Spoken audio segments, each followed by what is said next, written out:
जय हिंद, वंदे मातरम। इसलिए आपको जो गाने सुनने में जाने-पहचाने से लगते हैं, भले ही आपने उन्हें पहले कभी ना सुना हो, वे स्टिकी गाने कहलाते हैं। हमारे दिमाग की बनावट ही ऐसी है कि ये हमेशा सुनने से संबंधित उन्हीं पैटर्न्स को प्राथमिकता देता है, जो जाने-पहचाने या सुने-सुने से लगते हैं।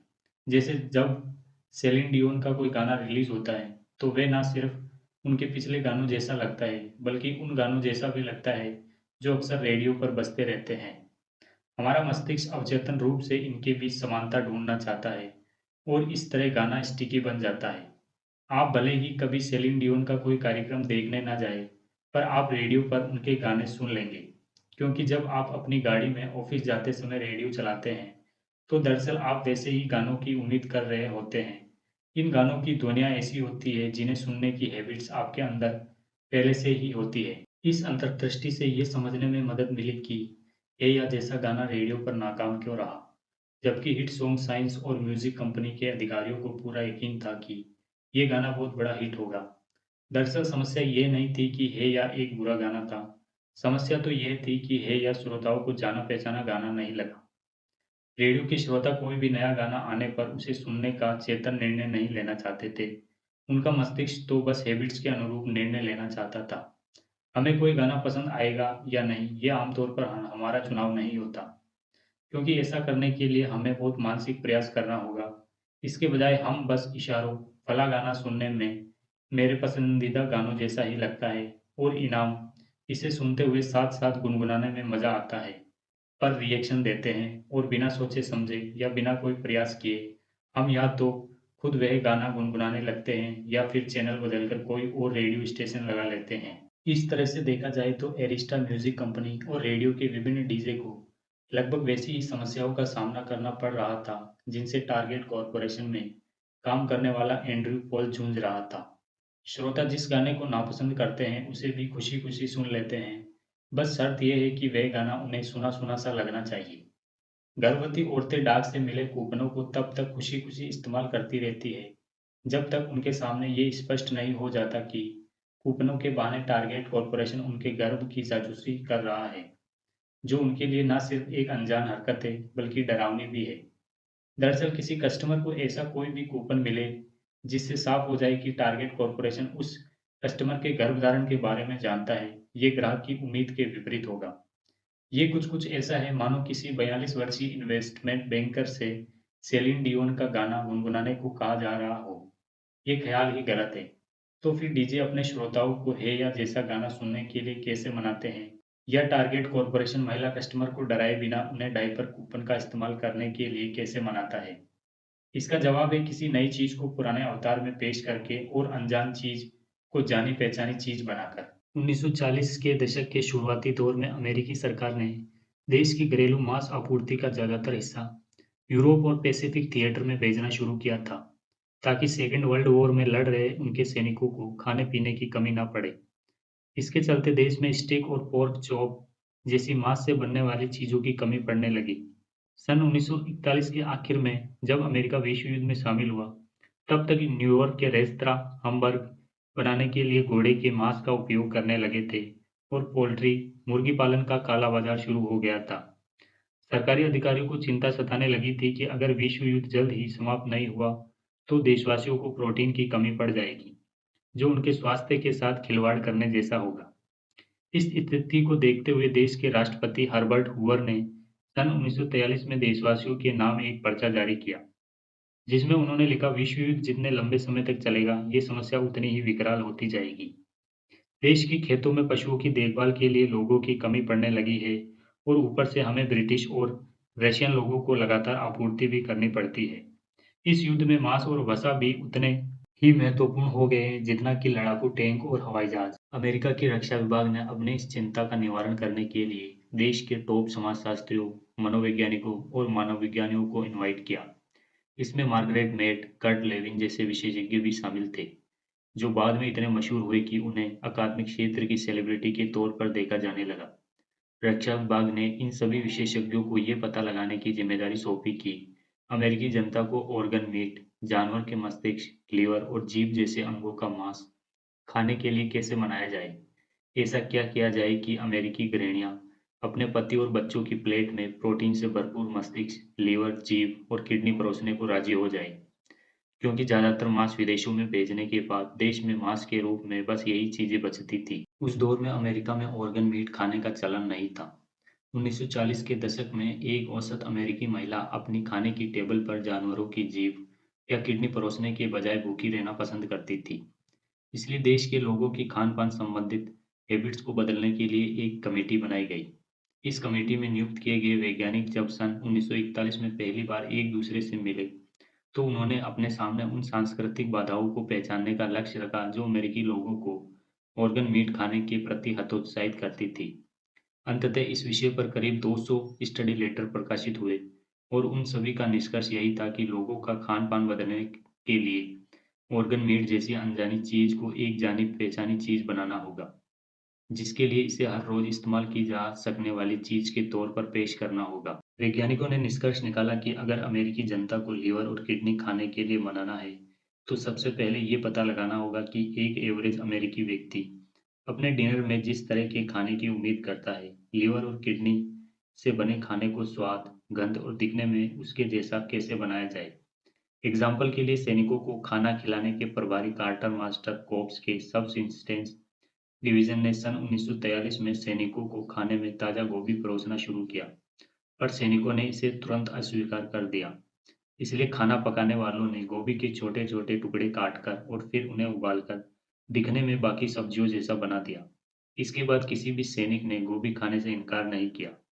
एक वर्तमान शोधकर्ता ने उस दौर में हुए स्टडी का मूल्यांकन करने के बाद कहा, खाना चाहे अनजाना हो या जाना-पहचाना, पर सैनिक उन्हीं चीज़ों को खुशी-खुशी खाते थे, जिन्हें उनके नियमित खाने की तरह ही पकाया गया हो और फिर जाने-पहचाने ढंग से परोसा भी गया हो।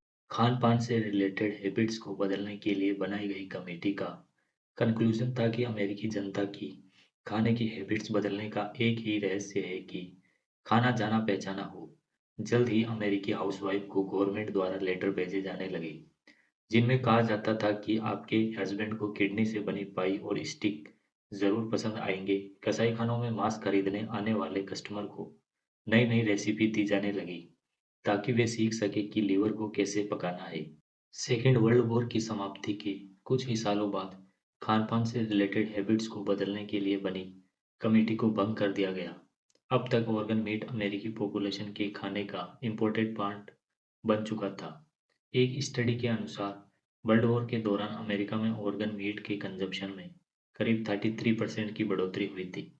सन 1955 आते-आते यह आंकड़ा 50% से भी ऊपर पहुंच गया। अब डिनर में किडनी पकाना आम बात हो गई थी और खास मौकों पर लीवर पकाना जरूरी माना जाने लगा था। अब अमेरिकी पॉपुलेशन का खान-पान इतना बदल चुका था कि ऑर्गन मीट को सुकून देने वाला खाना माने जाने लगा था। तब से लेकर आज तक गवर्नमेंट ने अमेरिकी पॉपुलेशन की खान-पान की हैबिट्स में इम्प्रूवमेंट के लिए कई प्रोग्राम चलाए। एग्जाम्पल के लिए 5 अ डे नामक प्रोग्राम, जिसका मकसद था लोगों को 5 अलग-अलग फल और सब्जियां खाने के लिए मोटिवेट करना। यूएसडीए के फूड पिरामिड को अपनाने के लिए मनाना और कम वसा वाले मिल्क और चीज को लोगों के बीच पॉपुलर बनाना। पर इनमें से कोई भी गवर्नमेंट प्रोग्राम कमेटी के कंक्लूजन के प्रति सॉलिड नहीं था और ना ही किसी भी प्रोग्राम ने जनता की मौजूदा हैबिट्स के बहाने अपनी सिफारिशों को लागू किया, जिसका रिजल्ट इन प्रोग्राम की नाकामी के रूप में सामने आया।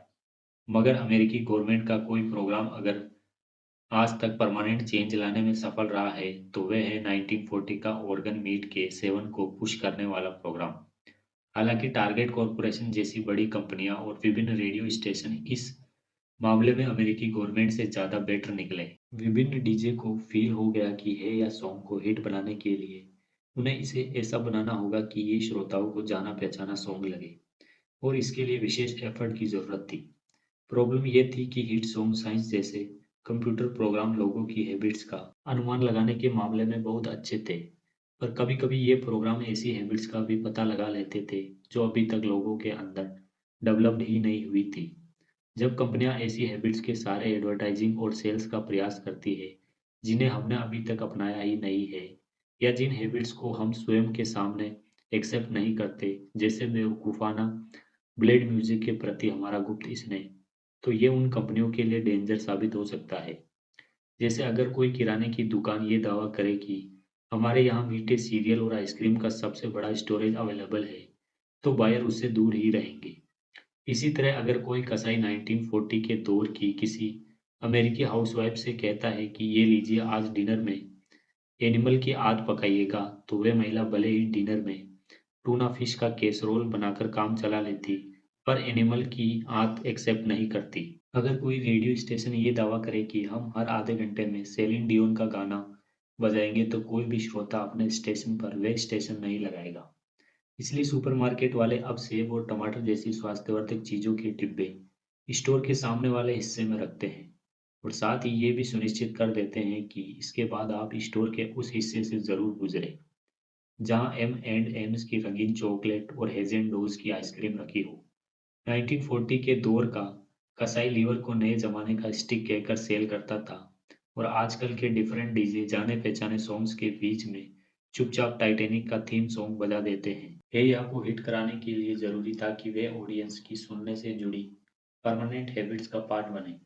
इसके लिए इस सॉन्ग को सबसे पहले अन्य हिट सॉन्ग के बहाने प्ले करना होगा, ठीक वैसे ही जैसे अमेरिकी हाउसवाइफ खाने में मांस के साथ साथ चुपचाप लीवर भी परोस दिया करती थी।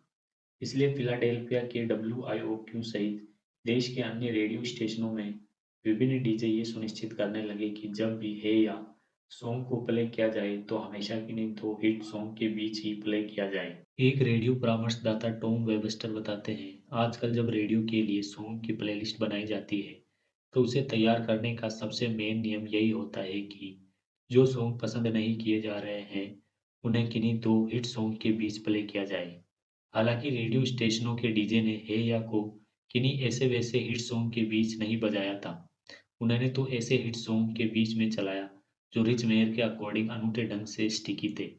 इनमें blue control, three doors down, maroon 5 और क्रिस्टीना एगुलेरा के सॉन्ग शामिल थे। कुछ रेडियो स्टेशन तो इसे लेकर इतने एक्साइटेड थे कि उन्होंने एक ही सॉन्ग का यूज कई कई बार किया। एग्जाम्पल के लिए WIOQ की 19 सितंबर 2003 के सॉन्ग की प्लेलिस्ट कुछ इस टाइप की थी। 11:43 पर थ्री डोर्स डाउन का सॉन्ग हियर विदाउट यू, 11:54 पर ब्लू कंट्रेल का सॉन्ग ब्रेथ, 11:58 पर आउटकास्ट का सॉन्ग है या, 12:01 पर ब्लू कंट्रेल का सॉन्ग ब्रेथ। 16 अक्टूबर के सॉन्ग की प्लेलिस्ट कुछ इस टाइप की थी। 9:41 पर मरून 5 का सॉन्ग हार्डर टू ब्रेथ, 9:45 पर आउटकास्ट का सॉन्ग है या, 9:49 पर क्रिस्टीना एग्लूरा का song can't hold us down, 10 o'clock पर फ्रेल का सॉन्ग फ्रंटीन। 12 नवंबर के सॉन्ग की प्लेलिस्ट कुछ इस टाइप की थी। 9:58 पर थ्री डोर्स डाउन का सॉन्ग हियर विदाउट यू, 10:01 पर आउटकास्ट का सॉन्ग हे या, 10:05 पर जस्टिन टिम्बरलेक का song like I love you, 10:09 पर बियोंसे का सॉन्ग बेबी बॉय। वेबस्टर बताते हैं, सॉन्ग्स की प्लेलिस्ट तैयार करने के पीछे मुख्य थॉट होता है रिस्क को कम करना। रेडियो स्टेशनों को नए सॉन्ग के साथ थोड़ा रिस्क उठाना पड़ता है, वरना ऑडियंस जल्द ही वे स्टेशन सुनना बंद कर देंगे। पर ऑडियंस दरअसल उसी कैटेगरी के सॉन्ग सुनना चाहते हैं जिस कैटेगरी के सॉन्ग उन्हें पहले से पसंद होते हैं। इसलिए नए सॉन्ग को इस तरह प्ले किया जाता है कि वे जानी पहचानी कैटेगरी के सॉन्ग जैसे लगे। दो हिट सॉन्ग के बीच में एक ऐसा सॉन्ग प्ले करना जो ऑडियंस को पसंद ना हो, ये चलन शुरू होने से पहले ही सितंबर मंथ के शुरुआती दिनों में जब WIOQ ने पहली बार हे या सॉन्ग प्ले करना शुरू किया, तो 26.6% ऑडियंस ने सुनते ही रेडियो का चैनल बदलकर किसी और रेडियो स्टेशन पर चले जाते थे। दो स्टिकी यानी हिट सॉन्ग के बीच हे या प्ले करने के कुछ दिनों बाद अक्टूबर के मंथ में ये आंकड़ा घटकर 13.7% हो गया। दिसंबर मंथ तक ये मात्र 5.7% रह गया। देश के अन्य प्रमुख रेडियो स्टेशनों ने भी समान मेथड अपनाया और दो हिट सॉन्ग के बीच में एक ऐसा सॉन्ग प्ले करने लगे जो ऑडियंस को पसंद ना आ रहा हो। वहाँ भी ये सॉन्ग बजने पर ऑडियंस द्वारा चैनल बदलकर किसी और रेडियो स्टेशन पर जाने का आंकड़ा लगातार रिड्यूस इसी ढंग से होता रहा। WIOQ है या सॉन्ग को हर रोज कम से कम 15 बार प्ले करता था। जैसे जैसे ऑडियंस है या को बार बार सुनते रहे, वैसे वैसे ये हिट होता गया और आखिरकार ऑडियंस को ये एक जाना पहचाना सॉन्ग लगने लगा। लोगों के अंदर इसे सुनने की हैबिट डेवलप्ड होने लगी। पहले पहले वे रेडियो चलाते ही इसे सुनने की उम्मीद करते थे, फिर ये उम्मीद लालसा में बदल गई और जल्द ही है या को सुनना उनकी हैबिट में बदल गया। सॉन्ग की पॉपुलैरिटी इतनी बढ़ी कि रेडियो स्टेशनों ने इसे बजा-बजा कर कई मिलियंस डॉलर कमाए। इसके 5.5 मिलियन एल्बम बिके और आखिरकार इसने एक एमी अवार्ड भी जीता। इस एल्बम ने आउटकास्ट बैंड को सुपरस्टार्स की कैटेगरी में ला खड़ा किया। एडवर्टाइजिंग ऑफिसर बाल्टर्स बताते हैं, इस एल्बम से आउटकास्ट बैंड को हिप हॉप म्यूजिक से अलग ऑडियंस का एक नया वर्ग मिला। आज जब कोई नया सिंगर आकर मुझे अपना सॉन्ग सुनाता है और ये दावा करता है कि उसका सॉन्ग एक दिन हे या की तरह सुपरहिट होगा, तो मुझे बहुत ही सैटिस्फैक्शन वाली फीलिंग आती है। एंड्रयू पॉल ने फीमेल कस्टमर के प्रेग्नेंट होने का अनुमान लगाने की मशीन बनाई और संभावित रूप से प्रेग्नेंट हो चुकी हजारों फीमेल कस्टमर को आइडेंटिफाई किया। इसके बाद कंपनी को किसी ने बताया कि जब फीमेल कस्टमर को टारगेट कॉर्पोरेशन की ओर से ऐसे एडवर्टाइजमेंट मिलेंगे जिनसे साफ जाहिर होगा कि टारगेट कॉर्पोरेशन उनके प्रेग्नेंट होने के बारे में सब कुछ जानता है, तो हो सकता है कि उनमें से कुछ फीमेल परेशान हो जाए। ये भी संभव है कि पर्सनल लाइफ में ताक-झाक करने की ये हरकत हर किसी को पसंद ना आए। ये बात समझ में आते ही टारगेट कॉर्पोरेशन ने फैसला किया कि कंपनी इस मामले में अपने कदम पीछे खींचकर अदर ऑप्शन पर विचार करेगी। कंपनी के मार्केटिंग डिपार्टमेंट का मानना था कि नेशनल लेवल पर अभियान स्टार्ट करने से पहले बेहतर होगा कि कंपनी इस मसले पर कुछ छोटे-छोटे एक्सपेरिमेंट करे। चूंकि कंपनी अपने कस्टमर के एक छोटे से ग्रुप को खास तौर पर बनाए गए मेल सेंड करने में सक्षम थी, इसलिए ऑफिसर्स ने पॉल की प्रेग्नेंट फीमेल कस्टमर की लिस्ट में से कुछ फीमेल को चुना और अपने एडवर्टाइजमेंट का टेस्ट स्टार्ट कर दिया। वे इन फीमेल को अलग-अलग तरह के कुछ एडवर्टाइजमेंट एक साथ भेजकर उनकी रिएक्शन समझने में लग गए। फीमेल कस्टमर के प्रेग्नेंट होने का अनुमान लगाने वाली पोल की प्रणाली के जानकार टारगेट कॉर्पोरेशन के एक ऑफिसर ने बताया, हम अपने हर कस्टमर को एडवर्टाइजमेंट की एक पूरी बुक सेंड करने में सक्षम हैं। ये बुक उनके लिए खास तौर पर तैयार की जाती है, जिसमें लिखा होता है, आपने पिछले सप्ताह जो भी खरीदा था, हम आपको उसकी एक लिस्ट सेंड कर रहे हैं और साथ ही उसके आधार पर आपके लिए एक विशेष कूपन ऑफर भी सेंड कर रहे हैं। उम्मीद है ये आपको बहुत पसंद आएगा। उस ऑफिसर ने क्लियर कहा, किराने के सामान के मामले में तो हम हमेशा यही मेथड अपनाते हैं, पर प्रेगनेंसी से जुड़े प्रोडक्ट के मामले में हमें समझ में आया कि कुछ फीमेल्स ये एडवर्टाइजमेंट पाकर नाखुश हो जाती है। इसलिए हमने इन एडवर्टाइजमेंट के साथ-साथ ऐसी चीज़ों के एडवर्टाइजमेंट भी भेजने शुरू कर दिए, जिनके बारे में हमें पहले से पता होता है कि प्रेग्नेंट फीमेल्स उन्हें कभी नहीं खरीदेगी। इनका फ़ायदा ये होता है कि इन फीमेल्स को इस बात का शक नहीं होता कि हम उनके प्रेग्नेंट होने के बारे में जानते हैं। हम डायपर के एडवर्टाइजमेंट के साथ-साथ बगीचे की घास काटने वाली मशीन का एडवर्टाइजमेंट जोड़ देते हैं और नवजात बच्चों के कपड़ों के एडवर्टाइजमेंट के साथ वाइन के गिलासों का एडवर्टाइजमेंट लगा देते हैं, जिससे ऐसा लगता है कि ये सारे प्रोडक्ट यूँ ही चुने गए हैं और इनके पीछे कोई विशेष कारण नहीं है। हमें पता चला कि जब तक फीमेल कस्टमर को ये पता नहीं चलता कि उनकी पीठ पीछे उनकी जासूसी की जा रही है, तब तक वे हमारे कूपनों का इस्तेमाल करती रहती है। वे खुद ही ये अनुमान लगा लेती है कि उनके मोहल्ले की बाकी फीमेल्स को भी बच्चों के पालने और डायपर्स के एडवर्टाइजमेंट मेल ही भेजे गए होंगे। जब तक इन फीमेल कस्टमर को हमारी किसी हरकत से घबराहट नहीं होती, तब तक सब कुछ सही चलता रहता है। ऐसा क्या किया जाए कि हम प्रेग्नेंट फीमेल को अपने प्रोडक्ट के एडवर्टाइजमेंट भी भेज दें और उन्हें इस बात का पता भी ना लगे कि हमें उनके प्रेग्नेंट होने की जानकारी है। टारगेट कॉर्पोरेशन और पॉल के इस सवाल का वही जवाब है जिसकी मदद से विभिन्न डीजे ने ऑडियंस के बीच हे या सॉन्ग को हिट बनाया था।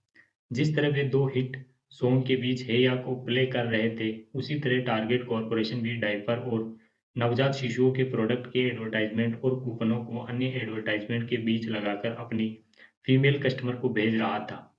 इससे फीमेल कस्टमर को जरा भी शक नहीं होता था कि कंपनी उनके प्रेग्नेंट होने के बारे में जानती है, क्योंकि ढेर सारे अलग-अलग प्रोडक्ट्स के एडवर्टाइजमेंट और कूपनों का जत्था पाकर वे उन्हें जाना-पहचाना और सहज लगता था। जल्द ही नवजात बच्चों और नई नवेली मदर्स से जुड़े प्रोडक्ट की बिक्री आसमान छूने लगी। हालांकि टारगेट कॉर्पोरेशन अपने प्रोडक्ट की बिक्री के आंकड़ों को कैटेगरी वाइज तो नहीं करता, पर सन 2002 में पॉल को नौकरी पर रखने से लेकर सन 2009 के बीच टारगेट कॉर्पोरेशन का रेवेन्यू 44 बिलियन डॉलर से बढ़कर 65 बिलियन डॉलर तक पहुंच गया। सन 2005 में कंपनी के अध्यक्ष स्टैन हेफेल ने अपने ढेरों इन्वेस्टरों के सामने खड़े होकर दावा किया कि कंपनी का सबसे ज्यादा ध्यान उन प्रोडक्ट को बेचने पर है जो नवजात बच्चों और नई नवेली मदर्स से जुड़े हैं। उन्होंने कहा, जैसे जैसे हमारे डाटाबेस रिलेटेड सिस्टम और एडवांस हुए हैं, वैसे वैसे टारगेट कॉरपोरेशन द्वारा कस्टमर को भेजे जाने वाले मेल नए प्राइस को बढ़ावा देने का जरिया बन गए हैं। इससे नवजात बच्चों और नई नवेली मदर्स को कैटेगरी वाले कस्टमर को खरीदारी के लिए राजी करना इजी हो गया है। एग्जाम्पल के लिए कंपनी में बच्चों के प्रोडक्ट की कैटेगरी कस्टमर के जीवन के हर चरण का हिस्सा बन रही है और बच्चों के जन्म के पहले देखभाल से लेकर कार की विशेष सीटों की खरीदारी तक फैली हुई है। सन 2004 में target baby direct mail programme की मदद से कंपनी की सेल्स में खासा इजाफा हुआ था। बात चाहे नया सॉन्ग बेचने की हो, नया फूड प्रोडक्ट बेचने की हो या बच्चों का नया पालना बेचने की हो, इन सभी मामलों से एक ही बात सामने आती है कि अगर आप किसी नई चीज को कस्टमर की पुरानी हैबिट्स के अकॉर्डिंग सेल करते हैं तो लोगों के लिए उसे एक्सेप्ट करना ज़्यादा आसान हो जाता है। इस सबक की उपयोगिता सिर्फ बिजनेस ऑर्गेनाइजेशन, गवर्नमेंट एजेंसियां और रेडियो कंपनियों द्वारा हमारी पसंद नापसंद में हेरफेर करने तक ही सीमित नहीं है। इन अंतर्दृष्टियों को हम अपने जीवन में बदलाव लाने के लिए भी यूज कर सकते हैं। एग्जाम्पल के लिए सन 2000 में देश के सबसे बड़े नॉन प्रॉफिट ऑर्गेनाइजेशन में से एक YMCA ने 2 सांख्यिकी विदों को काम पर रखा। इसका मकसद था हेल्थ के मामले में वर्ल्ड को एक बेहतर जगह बनाने के लिए डेटा से रिलेटेड एस्टिमेशन सिस्टम की पावर का उपयोग करना। अमेरिका में YMCA की 2600 से भी ज़्यादा ब्रांचेज हैं, जिसमें से ज़्यादातर जिम या सामुदायिक सेंटर के रूप में कार्यरत है। करीब एक दशक पहले इस ऑर्गेनाइजेशन के हेड ऑफिसर्स को ये चिंता सताने लगी कि मार्केट में स्वयं को कॉम्पिटिटर बनाकर कैसे रखा जाए। इसके लिए उन्होंने सामाजिक विज्ञानी बिल लेजोरस और गणितज्ञ डीन अवार्ड की मदद ली। इन दोनों एक्सपर्ट ने YMCA के 1,50,000 से भी ज़्यादा सदस्य संतुष्टि सर्वे की मदद से डेटा कलेक्ट किया। ये सारे सर्वे पिछले कई सालों में किए गए थे। बिल लेजोरस और डीन अबाट ने इन डेटा में पैटर्न ढूंढने शुरू की। उस समय YMCA के ऑफिसर्स का मानना था कि लोग विशेष प्रकार के एक्सरसाइज इक्विपमेंट और एडवांस फैसिलिटी चाहते हैं। इसलिए YMCA अब तक वेट लिफ्टिंग एक्सरसाइज करने के लिए शानदार कमरों और योगा स्टूडियो के निर्माण में लाखों डॉलर्स खर्च कर चुकी थी। पर जब सर्वे के डेटा का एनालिसिस किया गया तो पता चला कि भले ही विशेष प्रकार के एक्सरसाइज इक्विपमेंट और एडवांस फैसिलिटी के कारण लोग शुरू-शुरू में ऑर्गेनाइजेशन के सदस्य बनने के ओर आकर्षित हुए हों, पर लंबे समय तक इस ऑर्गेनाइजेशन में बनाए रखने के लिए किसी और ही चीज की जरूरत थी। डेटा से पता चला कि लोगों की धारणाएं भावनात्मक कारकों से संचालित होती हैं। जैसे क्या ऑर्गेनाइजेशन के कर्मचारी सदस्यों को उनके नाम से जानते हैं और क्या वे उनके आने पर उनका वेलकम करते हैं। एनालिसिस से सामने आया कि लोग जिम में एक्सरसाइज के इक्विपमेंट से नहीं बल्कि लोगों से जुड़ने के लिए आते हैं। जैसे जब YMCA के किसी सदस्य की जिम में किसी अन्य व्यक्ति से फ्रेंडशिप हो जाती है तो लोग उनके एक्सरसाइज सत्र में हिस्सा लेने की पॉसिबिलिटी बढ़ जाती है। दूसरे शब्दों में कहें कि YMCA में शामिल होने वाले लोगों की अपनी कुछ विशेष सामाजिक ज़रूरतें होती हैं। अगर YMCA अपने सदस्यों को संतुष्टि महसूस कराए तो वे खुश रहते हैं। अतः लोगों को एक्सरसाइज के लिए मोटिवेट करने के लिए ज़रूरी था कि YMCA लोगों के पुराने पैटर्न्स का फ़ायदा उठाए और साथ ही अपने कर्मचारियों को सदस्यों का नाम याद रखना भी सिखाए। YMCA के मामले से भी वही बात सामने आती है जो टारगेट कॉर्पोरेशन और डिफरेंट डीजे के मामले में सामने आई थी कि लोगों में नई हैबिट विकसित करने के लिए ये जरूरी है कि उसे ऐसी जानी पहचानी चीजों के साथ परोसा जाए जिन्हें लोग पहले से पसंद करते हैं। YMCA के मामले में यह हैबिट थी एक्सरसाइज की हैबिट और लोगों को जो चीज पहले से पसंद थी वे थी ऐसी जगहों पर जाने की स्वाभाविक इंसानी प्रवृत्ति जहां पर नए फ्रेंड्स बनाए जा सके। बिल लेजोरस कहते हैं, अब हमें समझ में आने लगा कि लोगों को जिम का सदस्य बनाए रखने के लिए क्या करना जरूरी है। लोग ऐसी जगहों पर जाना चाहते हैं जहां उनकी सामाजिक जरूरतें पूरी हो सके। जब लोग ग्रुप में एक्सरसाइज करते हैं तो इस बात की पॉसिबिलिटी बढ़ जाती है कि वे एक्सरसाइज करना बंद नहीं करेंगे। ये तरीका इतना कारगर है कि आप इसे अपनाकर पूरे देश का हेल्थ इंप्रूव कर सकते हैं। अनुमान आधारित एनालिसिस के एक्सपर्ट का मानना है कि वे दिन जल्द ही आएगा जब कंपनियां हमारी पसंद और हैबिट्स का अनुमान हमसे भी बेहतर ढंग से लगा सकेगी। हालाँकि कोई व्यक्ति एक खास ब्रांड का पीटर बटर पसंद करता है, ये बात पता होने पर से आप ऐसा कुछ नहीं कर सकते कि वे उस पीनट बटर को जाकर खरीद ही ले। बात चाहे किराने का सामान खरीदने की हो या जिम जाकर एक्सरसाइज करने की। किसी भी नई हैबिट्स को मार्केट में लोकप्रिय बनाने के लिए ये समझ होना ज़रूरी है कि एक नई चीज़ को भी किसी जानी-पहचानी चीज़ की तरह कैसे प्रस्तुत किया जा सकता है। आखिरी बार जब एंड्रयू पोल से मेरी बातचीत हुई, तो मैंने उसे बताया कि मेरी पत्नी दूसरी बार प्रेग्नेंट है और उसका 7वाँ महीना चल रहा है। पोल के भी बच्चे हैं, इसलिए हमने कुछ देर तक बच्चों के बारे में बातचीत की। मैंने उससे कहा कि मेरी पत्नी और मैं कभी-कभी टारगेट कॉर्पोरेशन के स्टोर से खरीदारी करते हैं और चूंकि मैंने कंपनी को अपने घर का पता भी दे रखा है, तो शायद जल्द ही हमें भी मेल के जरिए कंपनी के कूपन मिलना शुरू हो जाएंगे। हाल ही में मैंने गौर किया कि जैसे-जैसे मेरे बच्चे के जन्म का समय नज़दीक आया, वैसे-वैसे कंपनी द्वारा हमारे घर भेजे जाने वाले एडवर्टाइज़मेंट में डायपर्स, लोशन और नवजात बच्चों के कपड़ों के एडवर्टाइज़मेंट की संख्या बढ़ गई। मैं सोच रहा हूँ कि जैसे ही मुझे कुछ कूपन मिलेंगे, मैं उसी सप्ताह उनका इस्तेमाल शुरू कर दूँगा। मैं अपने बच्चे के लिए एक पालना, कुछ खिलौने और नर्सरी के कुछ पर्दे खरीदने की सोच रहा था। चूँकि टारगेट मुझे ठीक उन्हीं चीज़ों के कूपन भेज रहा था, जिन्हें मैं खरीदने की सोच रहा था, इसलिए मुझे इससे काफ़ी मदद मिली। पॉल ने मुझसे कहा, बस बच्चे की पैदाइश का इंतज़ार है, फिर देखना हम तुम्हें ऐसी चीज़ों के कूपन भी भेजेंगे जिनके बारे में तुम्हें पता भी नहीं होगा कि तुम उन्हें खरीदना चाहते हो। धन्यवाद। जय हिंद, वंदे मातरम।